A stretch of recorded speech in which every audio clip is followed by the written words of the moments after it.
بصي ركزي عليهم كويس جدا في الفترة بتاعت بنتك من سن المراهقة. اولا لو انت هتفتشي في تليفونها من كل فترة هي كده مش هتثق فيكي نهائيا، لان هقولك لما انت هتفتشي في تليفونها هي هتحذر منك جدا، مش هتيجي تقولك ماما انا بعمل كذا، لا هي هتخاف منك انت، عشان هي لو وريتك ان هي بتعمل كذا انت هتزعقي لها عشان انت كل شويه بتفتشي في تليفونها.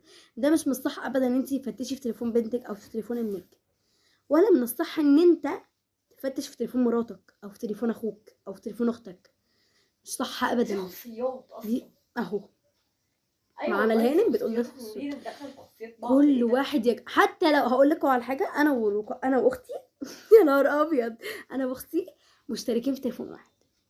انا ليا تطبيقين بفتحهم، التيك توك واليوتيوب. اليوتيوب بفتحه عشان حاجات، والتيك توك بفتحه عشان حاجات.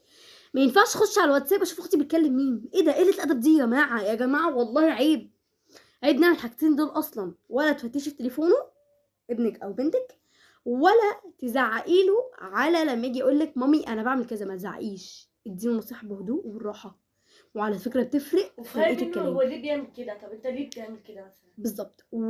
وبتفرق لما بتنقي الكلام، يعني لما بتنقي الكلام الصح بياخد النصيحه على فكره بيعمل بيها تمام. لكن هتفضلي زعله يا ما تعملش كده، انت عندك اختك هيترد فيها. حبيبتي مش بيجي كده، وما تجيش تقولي للبنت انت ما تعمليش كده عشان بنتك ما تطلعش زيك.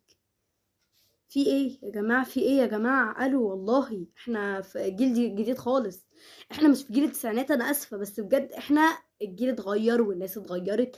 هي هتبقى في سن بتعمل كده فيه، فانت لازم تصاحبيها يا حبايبي، لازم.